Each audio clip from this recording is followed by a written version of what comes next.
Okay, folks, I've got a few words to say about Hank here.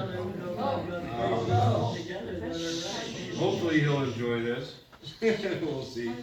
Most of this was contributed by Carmen, my sister, and I added a few notes. But anyway, welcome to our annual Redheaded Stepchild fundraiser. For the low cost of $2,500 per month, you can support one of society's outcasts. Well, wait, we're here for Hank. Not Redheaded Stepchild. My name is Rob. I was designated to say a few words about our dad, since I am the tallest, funniest, and reddest of his children. Also, I am a redheaded stepchild, if you care to know. The following is a synopsis of Hank's career as a family man, as dictated by his eldest daughter, Carmen. I'm only making this clear so you understand where the blame lies. Contrary to rants of his Uncle Joe, Hank Husby was not born in the car. His mother's water broke in the car, and his Uncle Joe drove to the hospital, left his sister in the car, ran off down the street in a state of overwhelm, telling everyone he came in contact with that the baby was born in the car. Hank was born inside the hospital, as it turns out, strong and healthy. He was named Hendrick Lawrence Husby Jr. His father was at work, or he would have driven his wife to the hospital that day. He was the second child born to Hank and Goldie Husby, and the only boy. They were rewarded by one of their parents with $5 for producing a boy. Throughout his childhood, his oldest sister, Ava Lorraine, was his best friend and buddy. They often figured out ways to ditch their youngest sister, the baby, Wallace Ann. They crossed fields and railroad tracks unattended, and they explored Washougal, Washington, in ways that could be explored in the 1940s, free of parental interference and without transportation. They knew how to get home in time for lunch and supper. If you know anything about Hank, he doesn't miss any meals. When his mother wanted to punish him, she sent him out to cut his own switch.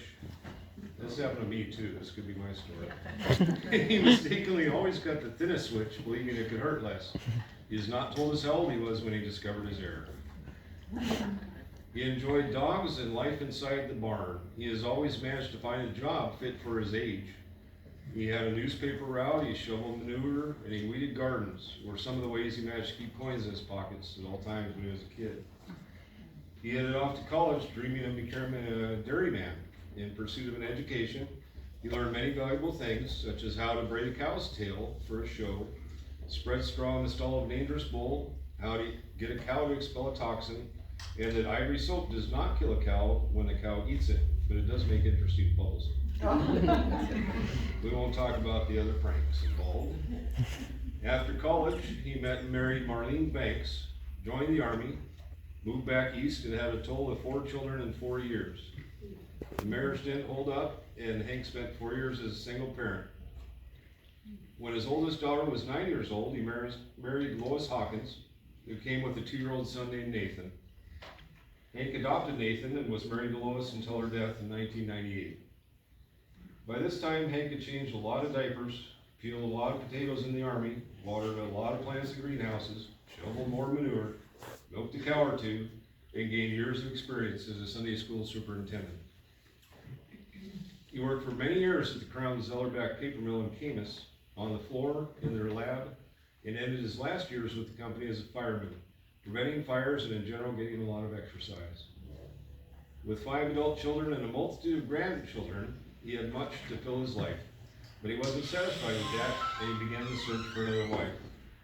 He found the perfect candidate in Marysville, Washington, Joan, who was a widower herself and the bestest mom in the world. Yes. The bestest mom in the world. Thus began the long treks from Washougal, Washington to Marysville, as he quoted Joanne.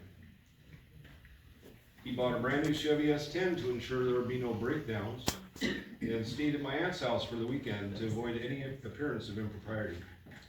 He liked her so much, he even learned how to send and receive emails. He finally got the courage to propose to her at Multnomah Falls, and they were married in the year 2000, with Hank inheriting his 2 prettiest children from Joanne.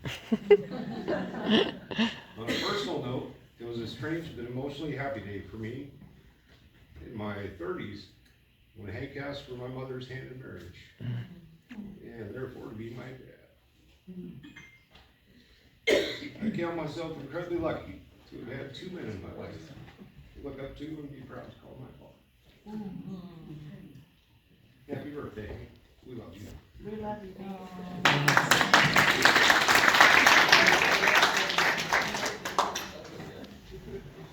I don't think I could beat Rob's speech, but I am Hank's youngest daughter, and I just want to say he's been a great dad, and happy birthday.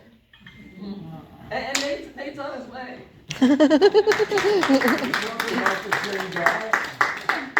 Yes. So Joanne, did you want me to say the next thing?